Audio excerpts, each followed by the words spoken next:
നിങ്ങൾക്കെല്ലാവർക്കും കാണും, വീടുമായി ബന്ധപ്പെട്ട് എന്തെങ്കിലുമൊക്കെ ചില പ്രാർത്ഥനകൾ, ചില വിഷമങ്ങൾ, ചില ദുഃഖങ്ങൾ എല്ലാം കാണും.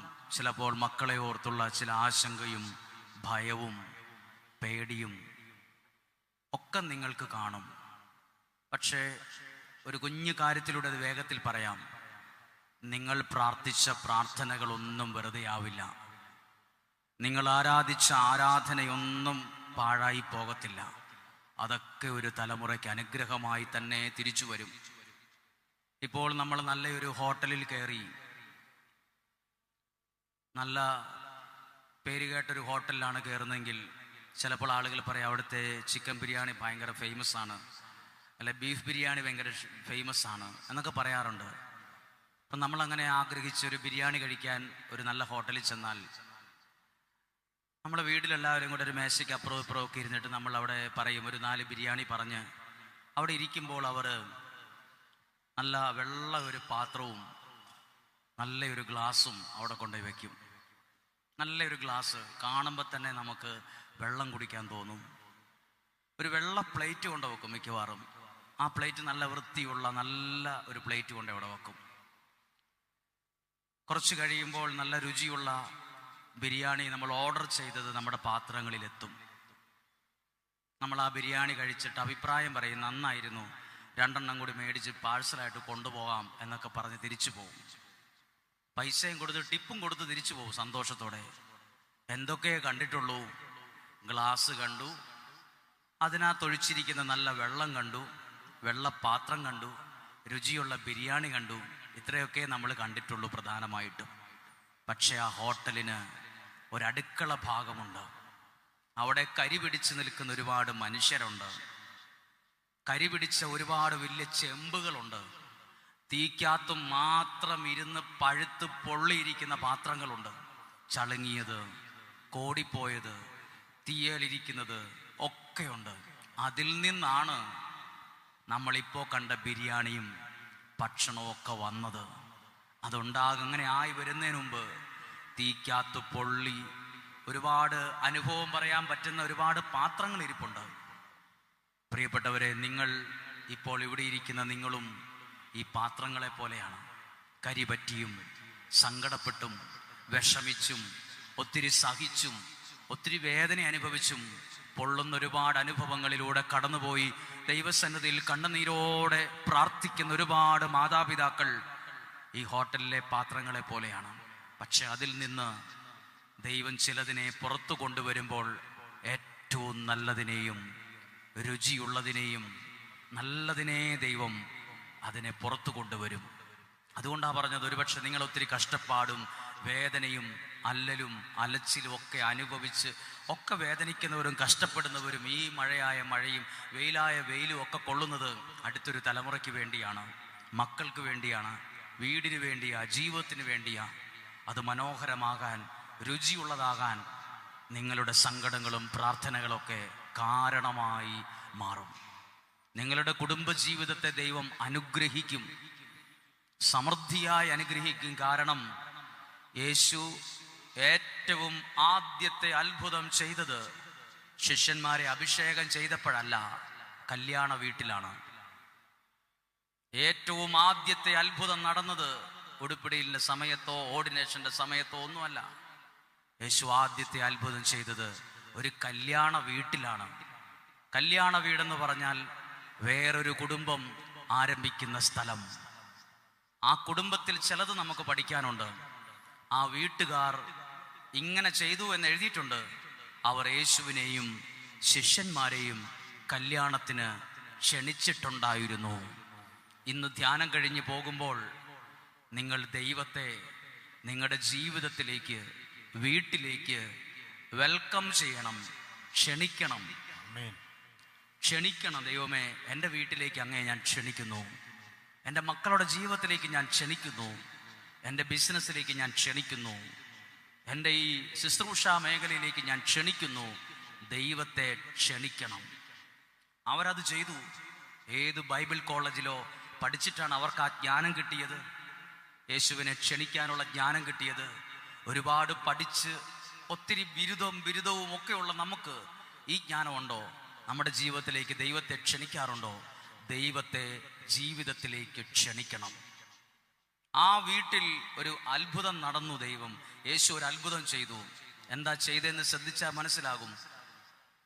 അവിടെ തീർന്നു പോയത് മുന്തിരി ജ്യൂസ് അല്ല. നിങ്ങൾ ഇവിടെ ഏതെങ്കിലും ഒരു കടയിൽ കയറി ദാഹിക്കുമ്പോൾ ബേക്കറിക്കാരനോടോ ഒക്കെ ചോദിച്ചു ഒരു മുന്തിരി ജ്യൂസ് വേണമെന്ന് പറഞ്ഞാൽ അയാൾ കുറച്ച് മുന്തിരി എടുത്ത് കഴുകി മിക്സിക്ക് ഇട്ടിട്ട് അരച്ച് 10 മിനിറ്റ് കൊണ്ട് ഗ്ലാസ്സിനകത്ത് സ്ട്രോ ഇട്ട് കൊണ്ടുതരും. ഇതാ നിങ്ങൾ ഓർഡർ ചെയ്തത് എന്ന് പറയും. കാനായിലെ കുടുംബത്തിൽ തീർന്നു പോയത് മിക്സിക്കകത്തിട്ട് ജ്യൂസാക്കുന്ന മുന്തിരി ജ്യൂസ് അല്ല. അവിടെ തീർന്നു പോയത് വൈൻ ആണ്. അതറിയണമെങ്കിൽ നിങ്ങൾ എവിടെയെങ്കിലും ആരോടെങ്കിലും അറിവുള്ളവരോ അന്വേഷിച്ച് നോക്ക്, വൈൻ എങ്ങനെയാണ് ഉണ്ടാക്കുന്നതെന്ന്. അല്ലെങ്കിൽ ഗൂഗിളിൽ സെർച്ച് ചെയ്ത് എങ്ങനെ ഇത് ഉണ്ടാക്കുന്നതെന്ന്. നല്ല വൈനൊക്കെ ഉണ്ടാകണമെങ്കിൽ വർഷങ്ങൾ എടുക്കും. മാസങ്ങൾ കൊണ്ടാണ് വൈനാകുന്നത്. മാസങ്ങൾ എടുക്കും. കാനായിലെ കല്യാണ വീട്ടിൽ തീർന്നു പോയത് മുന്തിരി ജ്യൂസോ വേറൊന്നും ജ്യൂസല്ല, വീഞ്ഞാണ് തീർന്നു പോയത്. അതുണ്ടാക്കിയതോ കിണറ്റിലെ വെള്ളം കൊണ്ട്, അല്ലെങ്കിൽ വെള്ളം കൊണ്ട്, പച്ചവെള്ളം കൊണ്ട്. ദൈവത്തിൻ്റെ യേശുവിൻ്റെ വാക്കു കേട്ടപ്പം പച്ചവെള്ളത്തിന് വരെ മാറ്റം ഉണ്ടായി. പച്ചവെള്ളത്തിന് വരെ, പച്ചവെള്ളത്തിൻ്റെ ഗുണവും നിറവും മണവും മാറി. അത് വൈനായി ഭക്ഷണത്തിനിരിക്കുന്ന ആളുകളുടെ ഗ്ലാസ്സിലെത്തിക്കഴിഞ്ഞു സെക്കൻഡുകൾ കൊണ്ട്. മുന്തിരി ജ്യൂസ് വരെ ഇത്രയും പേർക്ക് കൊടുക്കണമെങ്കിൽ മിനിമം 1/2 മണിക്കൂർ എടുക്കും. പിന്നെ എങ്ങനെയാ ഇത്ര പെട്ടെന്ന് ഇതായത്? ദൈവത്തെ നിങ്ങൾ ക്ഷണിച്ചാൽ, യേശുവിനെ ജീവിതത്തിലേക്ക് ക്ഷണിച്ചാൽ കൃത്യസമയത്ത് ദൈവം നമ്മുടെ ജീവിതത്തിൽ ഒരു ശക്തിയായി, അനുഗ്രഹമായി, അത്ഭുതമായി മാറും. ആദ്യത്തെ അത്ഭുതം നടന്നത് ഒരു കല്യാണ വീട്ടിലാണ്. ബൈബിൾ പരിശോധിച്ചു നോക്കുമ്പോൾ നോക്കുക, ബൈബിളിന്റെ ആദ്യത്തെ ആളുകളിൽ ദൈവം കുടുംബത്തെ സ്ഥാപിച്ചു. സുവിശേഷത്തിലെ ആദ്യത്തെ അത്ഭുതം കല്യാണ വീട്. ബൈബിൾ അവസാനിക്കുന്നത് ലാറ്റിൻ പള്ളികളിലെ കുർബാനയിൽ പറയുന്ന ഒരു വാക്കുണ്ട്, കുഞ്ഞാടിന്റെ വിവാഹ വിരുന്നിന് ക്ഷണിക്കപ്പെട്ടിരിക്കുന്നവർ ഭാഗ്യവാന്മാർ. അവിടെയും വിവാഹ വിരുന്ന്. ബൈബിളിന്റെ ആദ്യത്തെ ആളുകളിൽ ദൈവം കുടുംബത്തെ സ്ഥാപിച്ചു. ഫസ്റ്റ് മിറക്കിൾ, ആദ്യത്തെ അത്ഭുതം കല്യാണ വീട്ടിൽ. ലാസ്റ്റ് വെളിപാട് ഗ്രന്ഥത്തിൽ എഴുതിയിട്ടുണ്ട്, കുഞ്ഞാടിന്റെ വിവാഹ വിരുന്നിന് ക്ഷണിക്കപ്പെട്ടിരിക്കുന്നവർ ഭാഗ്യവാന്മാർ. എല്ലാം കുടുംബവുമായി ബന്ധപ്പെട്ട് കുറച്ച് കാര്യങ്ങൾ എഴുതിയിട്ടുണ്ട്. കുടുംബത്തെ സ്നേഹിക്കുന്ന ദൈവമാണ് എൻ്റെയും നിങ്ങളുടെയും ദൈവം. എന്നാൽ കുടുംബജീവിതം പലപ്പോഴും പരാജയമായി, സങ്കടമായി, വഴക്കായി, പിണങ്ങി, ആകെ ഡിസോർഡറായിട്ട് കിടക്കുക പലരുടെയും കുടുംബം. കാണുമ്പോൾ വലിയ കാറുണ്ട്, വലിയ മിറ്റമുണ്ട്, വലിയ വീടുണ്ട്, നല്ല സൗന്ദര്യമുണ്ട്, കഴുത്തിലും കാതിലും ഒക്കെ ഇഷ്ടം പോലെ ഇട്ടിട്ടുണ്ട്. നമ്മൾ വിചാരിക്കും അവർക്ക് സുഖമാണെന്ന്, സന്തോഷമാണെന്നൊക്കെ നമ്മൾ വിചാരിക്കും. പക്ഷെ അവരോട് മിണ്ടിക്കഴിയുമ്പം, 1/2 മണിക്കൂറും 1 മണിക്കൂറും ഒക്കെ സംസാരിച്ച് കഴിയുമ്പോൾ നമ്മുടെ മനസ്സിൽ ഇങ്ങനെ ഒരു വാക്ക് വരും, ഇതിപ്പം നമ്മളെക്കാൾ കഷ്ടത്തിലാണല്ലോ ഇവരുടെ അവസ്ഥ, നമ്മുടെക്കാൾ വേദനയാണല്ലോ. ഞാൻ വിചാരിച്ചു എൻ്റെ ഏറ്റവും വലിയ വേദനയെന്ന്, എൻ്റെ ഏറ്റവും വലിയ പ്രശ്നമെന്നാണ് ഞാൻ ചിന്തിച്ചത്. പക്ഷെ ഇവരോട് വർത്താനം പറഞ്ഞപ്പോഴാണ് മനസ്സിലായത് ഞങ്ങളെക്കാൾ വലിയ പ്രശ്നത്തിൽ ആ കുടുംബം കടന്നു പോകുന്നത് എന്ന്. ഒരുപാട് പ്രശ്നങ്ങളിലൂടെയും പ്രതിസന്ധികളിലൂടെയും കടന്നു പോകുന്ന കുടുംബങ്ങളുണ്ട്. നിങ്ങളുടെ ജീവിതത്തെ അനുഗ്രഹത്തിലേക്ക് എത്തിക്കുന്നത് യേശുവിൻ്റെ സാന്നിധ്യമാണ്. ദൈവത്തെ നിങ്ങൾ ക്ഷണിച്ചാൽ നിങ്ങളുടെ കുടുംബജീവിതം ദൈവം അനുഗ്രഹത്തിൽ ആക്കി മാറ്റും എന്ന് പറയാമോ? Hallelujah, hallelujah. ഇത് വേഗത്തിൽ ഒരു ക്ലാസ് പോലെ, സയൻസ് ക്ലാസ് പോലെ, ബയോളജി ക്ലാസ് പോലെ, അല്ലെങ്കിൽ കെമിസ്ട്രി എടുക്കുന്ന അധ്യാപകൻ ആ വിഷയം എടുക്കുന്നത് പോലെ എടുക്കേണ്ട ഒരു വിഷയമൊന്നുമല്ല. ശരിക്കും ചിന്തിക്കേണ്ട, പ്രാർത്ഥനയോടെ കൈകാര്യം ചെയ്യേണ്ട ഒരു വിഷയമാണ്. നമുക്കറിയാം, നമ്മുടെ കുടുംബത്തിലാണ് ഇന്ന് ഏറ്റവും കൂടുതൽ വിഷയങ്ങളും വിഷമങ്ങളും ഉള്ളത്. ഭാര്യ ഭർത്താവാണേലും ചിലപ്പോൾ എന്തൊക്കെയോ ഇഷ്ടക്കേടും വിഷമവും വെറുപ്പും ദേഷ്യവും എല്ലാം ഉണ്ട്. മനുഷ്യൻ പറഞ്ഞതുപോലെ, ഞങ്ങളുടെ വീട്ടിൽ 4 പേരേ ഉള്ളൂ, ഞാനും ഭാര്യയും എൻ്റെ 2 മക്കളും. എൻ്റെ വീടിനും 4 മുറിയേ ഉള്ളൂ. പക്ഷെ ഞങ്ങളിപ്പോൾ 4 പേരും കിടക്കുന്നത് 4 മുറികളിലാണ്. ആരും തമ്മിൽ വലിയ മിണ്ടാട്ടമൊന്നുമില്ല. പിന്നെ എല്ലാവരെയും കാണുമ്പോൾ ആഘോഷമായി ഓളമായിട്ടിങ്ങനെ പോകും. ഉള്ളിൻ്റെ ഉള്ളിൽ ഒരു സന്തോഷമില്ല. ഈ ലോകത്തിൽ ഒരു നരകം എന്ന് പറയുന്നൊരു സ്ഥലമുണ്ടെങ്കിൽ ഒന്നാമത്തേത് എൻ്റെ വീടായിരിക്കും. ഒരു സ്നേഹവും ഇല്ല, ഒരു ബന്ധവും ഇല്ല ഞങ്ങൾ തമ്മിൽ. എല്ലാവർക്കും 1ഉം 2ഉം ഫോണുണ്ട്. ആരൊക്കെയോ മെസ്സേജ് അയക്കുന്നു, ആർക്കൊക്കെയോ സംസാരിക്കുന്നു, ആരോടൊക്കെയോ ചാറ്റ് ചെയ്യുന്നു, അവരവരുടെ ലോകത്തിൽ അവരവർ ജീവിക്കുന്നു. പിന്നെ എല്ലാവരും കൂടെ ഒരുമിച്ചിരുന്ന് ഒരു ഫുഡ് കഴിക്കുന്നു എന്നതിൽ കവിഞ്ഞ് വേറെ ഒന്നുമില്ല. സന്തോഷമില്ല, സമാധാനമില്ല, കൂട്ടായ്മയില്ല. ഇതെല്ലാം തിരിച്ചു കൊണ്ടുവരണമെങ്കിൽ കാനായിലെ കുടുംബത്തിലെ അവർ ചെയ്തപ്പം ആ കുടുംബത്തിലേക്ക് യേശുവിനെ ക്ഷണിച്ചിട്ടുണ്ടായിരുന്നു. അതാണ് ആ കുടുംബം അനുഗ്രഹിക്കപ്പെടാനുള്ള കാരണം. ആമേൻ. ഹല്ലേലൂയ. നിങ്ങളുടെ കുടുംബവും അനുഗ്രഹിക്കപ്പെടും, ദൈവത്താൽ അനുഗ്രഹിക്കപ്പെടും. വിശുദ്ധ ഗ്രന്ഥം സങ്കീർത്തനം 127 അധ്യായം 1 വാക്യം ചിന്തിക്കേണ്ടതും പ്രാർത്ഥിക്കേണ്ടതും ആലോചിക്കേണ്ടതുമായൊരു വാക്യമാണ്. സങ്കീർത്തനം 127:1 ഇങ്ങനെ എഴുതിയിരിക്കുന്നത്: കർത്താവ് വീട് പണിയുന്നില്ലെങ്കിൽ പണിക്കാരുടെ അധ്വാനം വെറുതെയാണ്, വ്യർത്ഥമാണ്. ഒന്നും കൂടെ കേട്ടേ ആ വാക്യം. കർത്താവ്, വായിച്ചോ, വീട് പണിയുന്നില്ലെങ്കിൽ. അത് എഴുതിയിരിക്കുന്ന എല്ലാം ശ്രദ്ധിക്കണം. നിങ്ങൾ ഇന്ന് വരെ കണ്ടിട്ടുണ്ടോ ദൈവം വീട് പണിയുന്നത്? ഞാൻ കണ്ടിട്ടില്ല. കല്ലും മണ്ണും സിമെന്റും ഒക്കെ ചുമന്നുകൊണ്ട് ദൈവം പോകുന്നത് ഞാൻ കണ്ടിട്ടില്ല. ഇതുവരെയായി ഒരു മേസ്തിരിയുടെ രൂപത്തിൽ ഞാൻ ദൈവത്തെ കണ്ടിട്ടില്ല. ഇതുവരെയായിട്ടും ഒരു സിമെന്റ് കട്ടയായിട്ട് വീട് പണിയാൻ നിൽക്കുന്ന ദൈവത്തെ ഞാൻ എവിടെയും കണ്ടിട്ടില്ല. പക്ഷെ ബൈബിൾ എഴുതിയിരിക്കുവാണ് കർത്താവ് വീട് പണിയുന്നു. 2 ഇഷ്ടിക കഷ്ണങ്ങളെ ചേർത്ത് വയ്ക്കാൻ കുറച്ച് ചാന്ത് മതി, കുറച്ച് സിമെന്റും മണലും കൂട്ടി ചെയ്ത മിശ്രിതം മതി, ഒട്ടിയിരുന്നോളൂ അവിടെ. 2 കമ്പി കഷ്ണങ്ങൾ തമ്മിൽ ഒട്ടിച്ചു വെക്കണമെങ്കിൽ അവിടെ പോയി വെൽഡിങ്ങുകാരനെ വിളിച്ചുകൊണ്ട് വന്ന് അവന്റെ വെൽഡിങ് മെഷീൻ ആ കരണ്ടെ കുത്തി ഒരു ചെറിയ സാധനം ഉപയോഗിച്ച് ചെയ്താൽ 2 കമ്പി കഷ്ണങ്ങളെ ചേർത്ത് ഒട്ടിച്ചു വെക്കാം. 2 സിമെന്റ് കട്ടയോ 2 കുർഡീസ് കട്ടയോ ചേർത്ത് വെക്കാൻ ഇച്ചിരി സിമെന്റും മണലും മതി, അതിന് മിശ്രിതം മതി. 2 മനുഷ്യരെ എങ്ങനെ ഒട്ടിച്ചു വെക്കും? വെൽഡ് ചെയ്യാൻ പറ്റുമോ? സിമെന്റും മണലും കൂട്ടി വെച്ചെന്നോർത്ത് 2 മനുഷ്യരൊട്ടുമോ? 2 മനുഷ്യരെ തമ്മിൽ ചേർത്ത് നിർത്തുന്നത് സിമെന്റോ വെൽഡിങ്ങോ ഒന്നുമല്ല, അത് ദൈവത്തിന്റെ അനുഗ്രഹമാണ്. ആമേൻ. അതിനിടയിൽ അത് വേണ്ട അളവിൽ ചെന്ന് നിന്നാലേ ആ ജീവിതങ്ങൾ അപ്പനായാലും അമ്മയായാലും മക്കളായാലും കുടുംബമായാലും ഇങ്ങനെ ചേർന്ന് ചേർന്ന് നിൽക്കത്തുള്ളൂ. കഴിവുണ്ട്, ബുദ്ധിയുണ്ട്, സാലറി ഉണ്ട് എന്നൊന്നും പറഞ്ഞുകൊണ്ടൊന്നും ആരും ചേർന്നിരിക്കത്തില്ല. നീ നിന്റെ പണി നോക്കണമെന്ന് പറയും. പണ്ടത്തെ കാലം പോലുമല്ല, കാലം പോലെയൊന്നുമല്ല ഇന്നത്തെ കാലം. മനുഷ്യരെ ചേർത്ത് നിർത്താനുള്ള മിശ്രിതമാണ് ദൈവത്തിൻ്റെ അനുഗ്രഹം, ദൈവത്തിൻ്റെ വചനം, ദൈവത്തിൻ്റെ സഹായം, ദൈവത്തിൻ്റെ കരുണ. നമ്മൾ അതിനു വേണ്ടിയാ പ്രാർത്ഥിക്കുന്നത്. 2 കുർഡീസ് കട്ടയെ തമ്മിൽ ചേർത്ത് വയ്ക്കുന്ന പോലല്ല. ഇനി അടുത്തൊരു കാര്യം കൂടി, നിങ്ങൾക്കൊരു വീട് പണിയാൻ ആഗ്രഹമുണ്ടെങ്കിൽ, കയ്യിൽ 50 ലക്ഷം രൂപയുണ്ട്, നല്ലൊരു വീടങ്ങ് പണിയണമെന്ന് ആഗ്രഹമുണ്ട്, അതുകൊണ്ട് വലിയ ഭാരത് ബെൻസിന്റെ ലോറിയിൽ ഓർഡർ ഇട്ടു. ഒരു 10 ഭാരത് ബെൻസിന്റെ ലോറിക്കകത്തുള്ള മണല് എൻ്റെ വീട്ടിൽ ഇറക്കണം. ഒരു 10 ലോറിക്കുള്ള സിമെന്റും കൊണ്ട് ഇറക്കിയിട്ടേരെ, മണലും മെറ്റിലും എല്ലാം ഇറക്കിക്കോളാൻ പറഞ്ഞു. മിറ്റത്തിന്റെ ഓരോ സൈഡിൽ ഇതിങ്ങനെ കൂട്ടിക്കൂട്ടിയിട്ടു. അത് കൂട്ടിക്കൂട്ടി എന്ന് വിചാരിച്ച് ഒരിക്കലും വീടാകത്തില്ല. അത് മെറ്റിലായും സിമെന്റായും മണലായും അവിടെ എല്ലാം ഇങ്ങനെ ഓരോ സ്ഥലത്ത് കൂടിക്കിടക്കും. അതിനെ വീടാക്കാൻ പണി അറിയാവുന്ന ഒരുത്തം വന്ന് പണി എടുക്കുമ്പോഴാണ് അത് വീടായി ഉയരുന്നത്. ഇവിടെ ഇരിക്കുന്ന എല്ലാവർക്കും മെറ്റിലും മണലും ഒക്കെ കൂട്ടിയിടാൻ പൈസ കൊണ്ട് നടക്കും. പണി അറിയാവുന്നവന്റെ കരങ്ങൾ ചലിക്കണം അതിനിടയിൽ. അതുകൊണ്ടാണ് ദൈവത്തെ കുറിച്ച് പറയുന്നത്, God is an intelligent architect. He is an intelligent creator. God is an intelligent designer. ഇതാണ് ദൈവത്തെ കുറിച്ച് പറയുന്ന 2-3 വാക്കുകളാണ്. God is an intelligent architect. ആ ദൈവമാണ് ഏറ്റവും നല്ല ഇന്റലിജന്റ് ആയിട്ടുള്ള architect. He is an intelligent creator. He is an intelligent designer. ദൈവത്തിന്റെ കരം ചലിച്ചെങ്കിലേ വീട് വീടാകൂ, ഭവനം ഭവനമാകൂ, അത് സന്തോഷത്തിലാകൂ. അതുകൊണ്ട് എഴുതിയിരിക്കുന്നത്, കർത്താവ് വീട് പണിയുന്നില്ലെങ്കിൽ പണിക്കാരധ്വാനിച്ചിട്ട് കാര്യമില്ല, ദൈവം അവിടെ സഹായിക്കണം, ദൈവത്തിന്റെ കരം ചലിക്കണം.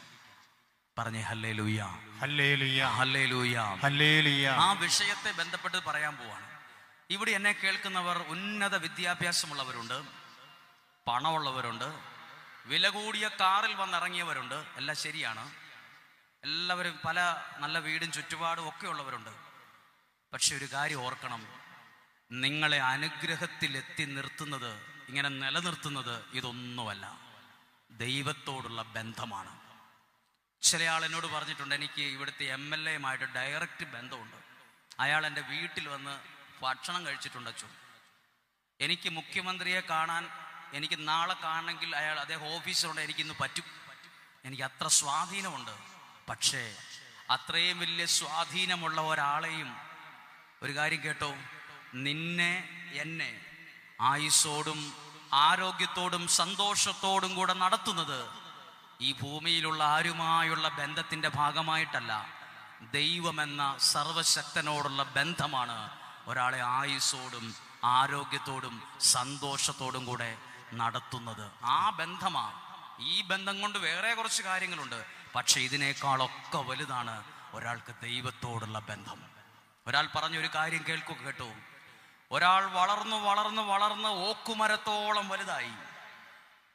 അയാൾ ദൈവത്തെ ഇഷ്ടമില്ലാത്ത ഒരാളാ.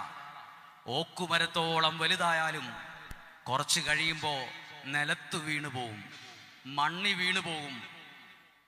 അയ്യോ, അത്രയും വലിയ ഒരാളായിരുന്നു. എത്രയോ ഓക്കുമരങ്ങൾ ദൈവത്തെ ഉപേക്ഷിച്ച് ദൈവത്തെ മറന്ന് ജീവിച്ചതിൻ്റെ ഫലമായി തകർന്ന് തകർന്ന് തരിപ്പണമായി പോയി. ഒരു കഥയുണ്ട്, നിങ്ങൾക്ക് ചിലപ്പോൾ മനസ്സിലാക്കാൻ പറ്റുന്ന രീതിയിലൊരു കഥ പറയാം. ഒരു മനുഷ്യൻ കടൽ തീരത്തെ ബീച്ചിൽ കൂടെ നടന്നുപോയൊരു കഥ, വെറും ഒരു കഥയാണ്. അയാൾ ബീച്ചിലൂടെ നടന്നു പോകുമ്പോൾ ഒരുപാട് ആളുകൾ ഫോട്ടോ എടുത്തും ആട്ടവും പാട്ടവുമായിട്ട് ബീച്ചിൽ കൂടെ ഇങ്ങനെ നടന്നു പോകുമ്പോൾ ഒരു കടലാസ് കിടന്ന് കരയുവാണ്. നിലത്ത് കിടക്കുന്ന ഒരു കടലാസ് കരയാണ്. ഈ മനുഷ്യനെ നോക്കിയിട്ട് ഇങ്ങനെ പറഞ്ഞു, കഥയാണ്, എന്നെ എല്ലാവരും ചവിട്ടുവാണ്, എൻ്റെ മേത്ത് എല്ലാവരും തുപ്പുവാണ്, എന്നെ ആർക്കും വേണ്ട, എൻ്റെ അവസ്ഥ വളരെ മോശമായി പോയി, എന്നെ രക്ഷിക്കണം സുഹൃത്തെ എന്നും പറഞ്ഞ് ഒരു കടലാസ് കഷ്ണം കരയുന്നു. ഈ ബീച്ചിലൂടെ നടന്നു പോയവൻ ആ കടലാസ് കഷ്ണം എടുത്തോണ്ട്, ഈ കടലാസിന്റെ വിഷമം കണ്ട് ഈ കടലാസ് എടുത്തോണ്ട് വീട്ടിൽ കൊണ്ടുപോയി അയാളുടെ മുറിയിൽ സൂക്ഷിച്ചിരുന്ന ഒരു കത്രിക എടുത്ത് അതിനെ ഒരു ഇഷ്ടപ്പെട്ട രീതിയിലൊന്ന് വെട്ടിയിട്ട് അതിനെ ഒരു പട്ടമാക്കി അങ്ങ് മാറ്റി. ആർക്കും വേണ്ടാതെ ആൾക്കാരുടെ തുപ്പും കൊണ്ട് ചവിട്ടും കൊണ്ട് കിടന്ന കടലാസ് കഷ്ണത്തെ ഈ മനുഷ്യൻ പോയി വെട്ടി ഒരു പട്ടമാക്കി.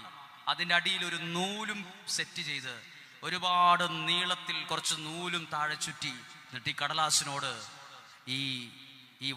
ഈ മനുഷ്യൻ പറഞ്ഞു, നീ വിഷമിക്കണ്ട, നാളെ നേരം വെളുക്കുമ്പോൾ നീ കിടന്ന സ്ഥലത്ത് ഞാൻ നിന്നെ ഒരു പട്ടമായി ആകാശത്ത് ഞാൻ പൂക്കും, നിന്നെ ഞാൻ അങ്ങനെ ഉയർത്താൻ പോവാണ്, നീ വിഷമിക്കൊന്നും വേണ്ടെന്ന് പറഞ്ഞു. ഇതെല്ലാവരും ഓർക്കണം കേട്ടോ, നമ്മുടെ ജീവിതമായത്. ആരെങ്കിലും ഉയർന്നിട്ടുണ്ടെങ്കിൽ ആരൊക്കെയോ അതിൻ്റെ താഴെ ചിലതൊക്കെ ചെയ്തപ്പോഴാ ചിലരൊക്കെ ഉയർന്നത്. തന്നെ സ്വന്തം കഴിവ് കൊണ്ടൊന്നും ആരും രക്ഷപ്പെട്ടിട്ടില്ല. പിന്നെയോ ആരൊക്കെയോ ഉണ്ടായിരുന്നു ഒന്ന് വെട്ടാനും ഒന്ന് എടുക്കാനും ഒന്ന് കൊണ്ടുപോകാനും ഒന്ന് ചിലത് ഉപദേശിക്കാനും. ആരൊക്കെയോ ചില ജീവിതങ്ങളുടെ പിറകിലുള്ളത് കൊണ്ടാ നിങ്ങൾ ചിലരൊക്കെ നല്ലതുപോലെ ഉയർന്നത്. കടലാസിനോട് ഈ മനുഷ്യൻ പറഞ്ഞു, വിഷമിക്കണ്ട, നിന്നെ ഞാനൊരു പട്ടമാക്കി ഉയർത്തും, നിന്നെ ചവിട്ടിയ സ്ഥലത്ത് നിന്നെ പൊക്കും, ഞാൻ ഉയർത്തും. ഈ കടലാസിന് ഒത്തിരി സന്തോഷമായി. പിറ്റേ ദിവസം ഈ മനുഷ്യൻ ഈ കടലാസിനെ ബീച്ചിന്റെ സൈഡിൽ കടൽ തീരത്ത് കൊണ്ടുപോയി അങ്ങ് പൊക്കി അങ്ങ് വിട്ടു. ഈ നൂലയിൽ ഇങ്ങനെ ഉയർത്തി ഉയർത്തി വിടുന്നതനുസരിച്ച് കാറ്റത്ത്, കടൽ തീരത്തൊരു സ്വാഭാവികമായ ഒരു കാറ്റുണ്ടല്ലോ എപ്പോഴും, കടൽ തീരത്തെ ഉപ്പ് കാറ്റ് ഇങ്ങനെ ആഞ്ഞടിക്കുമ്പോൾ, വീശി അടിക്കുമ്പോൾ ഈ കയ്യിലുള്ള നൂലിങ്ങനെ അയച്ചയച്ച് വിട്ട് ഈ പട്ടം അങ്ങ് ഉയർന്നു. ഇന്നലെ വരെ ചവിട്ടിക്കിടന്ന സ്ഥലത്ത് ഇതാ ഇന്നിപ്പോ ഉയർന്നിരി. അതുകൊണ്ടാണ് ആരെയും പുച്ഛിക്കരുത്, ആരെയും നിന്ദിക്കരുതെന്ന് പറയുന്നത്. ചിലപ്പോൾ നീ നിന്ന സ്ഥലത്ത് നിന്ദിച്ചവർ ചിലപ്പോ നാളെ ഒരു സമയത്ത് നമ്മുടെ തലയ്ക്ക് മുകളിൽ പട്ടമായി ഉയരാൻ സാധ്യതയുണ്ട്. ഇന്ന് ചിലപ്പോൾ ഒരു വിലയുണ്ടാവില്ല, നിലയുണ്ടാവില്ല, ആകെ ഒന്നുമില്ലാത്ത അവസ്ഥയിലായിരിക്കും. ചിലപ്പോ ദൈവം അവനെ എടുത്ത് ഉയർത്തി വല്ലാതെ ഉയർത്തിക്കളയും, അളവില്ലാതെ. എന്തായാലും ഈ പട്ടം അങ്ങനെ ഉയർന്നു വലിയെന്നു അങ്ങ് പൊങ്ങി ഉയർന്നു. അപ്പോൾ ഇന്നലെ വരെ ചവിട്ടിയ ആളുകൾ ഫോൺ എടുത്ത് ഫോട്ടോ എടുക്കാനൊക്കെ തുടങ്ങി. പട്ടം അങ്ങനെ വല്ലാതെ സന്തോഷിച്ചു. ഭയങ്കര സന്തോഷമായി. കുറച്ചു കഴിഞ്ഞിങ്ങനെ ഉയർന്നപ്പോൾ ഈ പട്ടം താഴെ നിലത്ത് ഇതിങ്ങനെ ഉയരാൻ ഒരു മനുഷ്യൻ അതിൻ്റെ ചോട്ടിലിങ്ങനെ പിടിച്ചുകൊണ്ട് നിപ്പുണ്ടായിരുന്നു. ഇതാണ് നമ്മൾ നാളെ ഒരു സമയത്ത് അനുഗ്രഹിക്കപ്പെട്ട് കഴിയുമ്പോൾ പല ക്രിസ്ത്യാനികളും മറന്നു പോകുന്നൊരു സത്യമാണ്, ഞാൻ ഉയരാൻ കാരണം അതിൻ്റെ ചുവട്ടിൽ ഒരാളിങ്ങനെ ഒരു നൂലും പിടിച്ച് നിന്നതുകൊണ്ടാണ് ഞാൻ ഉയർന്നേന്നുള്ള സത്യം 4 ചക്രം കൂടുതലായി കയ്യിൽ വരുമ്പം, ഒരു 10 ലക്ഷത്തിൽ രൂപ വിലയുള്ള ഒരു കാറും കയ്യിൽ വരുമ്പം, ഇച്ചിരി സൗന്ദര്യമുള്ള ഒരു ജീവിതവും വരുമ്പം ഈ താഴെയുള്ള ആളെ പലരും മറക്കും. അതാണ് പലരുടെയും പരാജയം. നിങ്ങൾ നാളെ എത്ര ഉയർന്നാലും ഓർത്തോണം, അതിനടിയിൽ ഒരാളിങ്ങനെ പിടിച്ചിങ്ങനെ ഉയർത്താനും, ഒരു നൂലയിൽ ഇങ്ങനെ ഉയർത്താൻ ഇങ്ങനെ പിടിച്ചോണ്ടാ ഉയർന്നത്, ജോലി കിട്ടിയത്, വീട് വെച്ചത്, സമ്പത്തായത്. പണ്ട് നിലത്ത് കിടന്നവരാണ്, ഒന്നുമില്ലാണ്ട് ഇവിടെ കിടന്നതാ. തന്നെയൊന്നും ആരും എവിടെ എത്തിയിട്ടില്ല, ആരൊക്കെയോ സഹായിച്ചത് കൊണ്ടാണ്.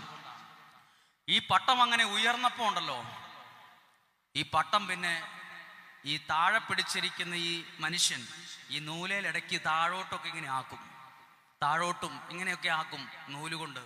അപ്പോൾ ഈ കടലാസ് കഷ്ണം, ആകാശത്തുനിന്ന് പറന്നു തറക്കുന്ന കടലാസ് കഷ്ണം പട്ടമുണ്ടാക്കിയ ആ മനുഷ്യനോട് വഴക്കുണ്ടായി.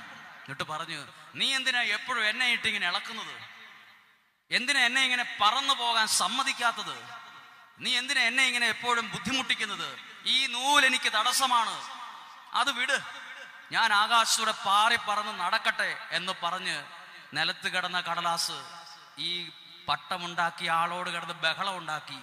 അങ്ങനെ വഴക്കുണ്ടാക്കി. പട്ടവും ആ നൂലും തമ്മിൽ, ആ മനുഷ്യനും തമ്മിൽ ബന്ധിപ്പിച്ചിരുന്ന നൂലിനെ പൊട്ടിച്ചു കളഞ്ഞു.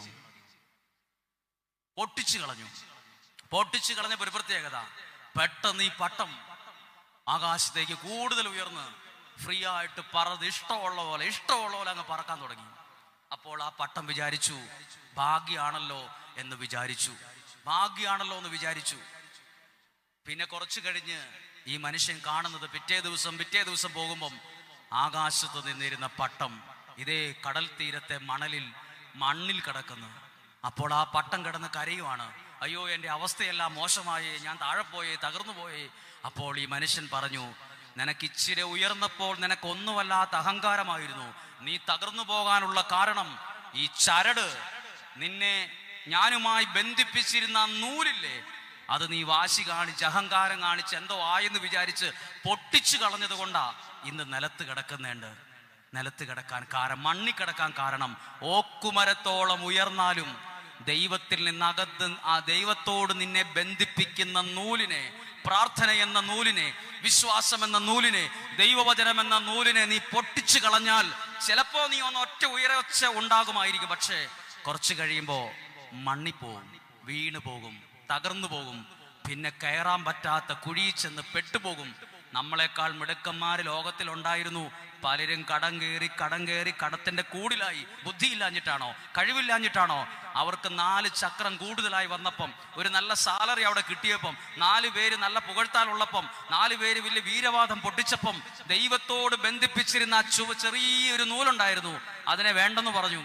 പ്രിയപ്പെട്ടവരെ, നിങ്ങൾ എത്ര ബുദ്ധിമാന്മാരാണേലും കഴിവുള്ളവരാണേലും ബിസിനസ് ആണേലും നിങ്ങളുടെ കുഞ്ഞുങ്ങളോട് പറയണം, എവിടെയൊക്കെ ചെന്നു ഇനി അമേരിക്കയിലോ ലോകത്തിന്റെ രാജ്യങ്ങളിലോ കോടാനുകോടി ആസ്തിയുള്ള ഒരു സാഹചര്യത്തിലോ എത്തിയാലും നിന്നെ ദൈവവുമായി ബന്ധിപ്പിക്കുന്ന ഒരു നൂലിനെ പൊട്ടിച്ചു കളയരുത്.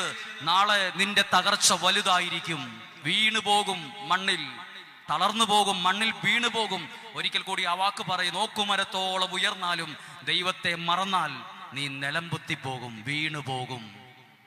ഒരുപാട് പേര് വീണതും തകർന്നതും തളർന്നതും ഏകദേശം ഇങ്ങനെയാണ്. ദൈവത്തോട് കുടുംബജീവിതം തകരാൻ കാരണം അവനെ ദൈവത്തോട് ബന്ധിപ്പിക്കുന്ന നൂല്, അവന്റെ സൗകര്യം അനുസരിച്ച് അത് മുറിച്ചു കളയും. അതൊന്നും വേണ്ട, പള്ളിയിലൊന്നും പോകണ്ട, പ്രാർത്ഥിക്കണ്ട, ദൈവാരാധനയൊന്നും വേണ്ട, ഈ വീട്ടിൽ പ്രാർത്ഥനയൊന്നും വേണ്ട. പ്രാർത്ഥിച്ചില്ലേലും കാറ് മേടിക്കാൻ പറ്റും, പ്രാർത്ഥിച്ചില്ലേലും വീട് വെക്കാൻ പറ്റും, ദൈവം ഇല്ലേലും എനിക്ക് കാര്യങ്ങളൊക്കെ നടക്കും. ആ നൂലിനെ മുറിച്ചു കളയുമ്പോൾ ചിലപ്പോൾ നടക്കുന്നത് ഒറ്റ ഉയർച്ചയ്ക്ക് ഉയരും. പിന്നെ ചീട്ടുകൊട്ടാരം പോലെയും ചില്ലുകൊട്ടാരം പോലെയും എല്ലാം താഴോട്ട് പോകും. ഇത്രയും പേരെങ്കിലും വെറുതെ ഒരു കഥയാണെ പോലും ഇതിനകത്ത് എന്തൊക്കെയോ സംസാരിച്ചിട്ടുണ്ട്. നിങ്ങളോടാ സംസാരിച്ചത്, ആകാശത്തോടല്ല, ഇവിടെ നിൽക്കുന്ന വൃക്ഷങ്ങളോടുമല്ല, ഇവിടെ നിൽക്കുന്ന ഉപകരണങ്ങളോടുമല്ല, ജീവനുള്ള നിങ്ങളോട് ദൈവം പറഞ്ഞത്, ദൈവത്തോട് നിങ്ങളെ ബന്ധിപ്പിക്കുന്ന പ്രാർത്ഥനയുടെ, ദൈവാശ്രയത്വത്തിൻ്റെ, ആരാധനയുടെ ചരടിനെ പൊട്ടിച്ച് കളയരുത്. കാരണം അതിന് ചെറിയ കട്ടിയേ ഉള്ളൂ. വേണ്ടെന്ന് വെച്ചൊറ്റ തട്ട് തട്ടിയാൽ പൊട്ടിപ്പോവും. കളയരുത്. അതാണ് നിന്നെ ഉയർത്തിയത്. നിലത്ത് കിടന്ന നിന്നെ ഇത്രേ ഉയർത്തിയത് ആ ചരട് ഇങ്ങനെ വിട്ടതനുസരിച്ച് ആ ചരടാ നിന്നെ ഇത്രയും എത്തിച്ചത്. പൊട്ടിച്ചു കളഞ്ഞാൽ നാളെ നിലത്ത് വീണു പോവും, മണ്ണിപ്പോവും. മിടുക്കനാണേലും കഴിവുള്ളവനാണേലും അത്രയേ ഉള്ളൂ നമ്മുടെ ജീവിതം. പൊട്ടിച്ചു കളയരുത്. ആരും ദൈവത്തെ മറന്നിട്ട് ഒരു ബന്ധവും, ദൈവത്തെ മറന്ന എല്ലാ ബന്ധവും ബന്ധനങ്ങളാണ്. ദൈവത്തെ മറന്നുള്ള ബന്ധങ്ങളാണ് നിങ്ങൾക്ക് ബന്ധനങ്ങളായി മാറിയത്. ബന്ധനം അഴിക്കാൻ തലേ കൈവച്ചുള്ള പ്രാർത്ഥന മാത്രമല്ല, ദൈവത്തോടുള്ള ബന്ധം വർദ്ധിച്ചാൽ മതി, ബന്ധനങ്ങൾ താനെ അഴിയും. അതിനുവേണ്ടി പ്രത്യേക ശുശ്രൂഷകൾ ആവശ്യമില്ല. കാരണം എനിക്ക് ദൈവത്തോട് ബന്ധമുണ്ടെങ്കിൽ ആ ബന്ധത്തിൽ ബന്ധനങ്ങൾ അഴിയും. ദൈവത്തോട് ബന്ധമില്ലേ, ബന്ധനങ്ങൾ കട്ടികൂടിക്കൊണ്ടിരിക്കും. ദൈവത്തോടുള്ള ബന്ധത്തെക്കാൾ ഉണ്ടാക്കിയെടുത്ത, നേടിയെടുത്ത പല ബന്ധങ്ങളുമാണ് ഇന്ന് നമുക്ക് ബന്ധനങ്ങളായി മാറിയത്. നമ്മുടെ ബന്ധനങ്ങൾ നമ്മുടെ സൃഷ്ടികളാണ്. നമുക്ക് ദൈവത്തോട് ബന്ധമാകുമ്പോൾ ബന്ധനങ്ങൾ തന്നെ പോയി ബന്ധത്തിൽ വളരും.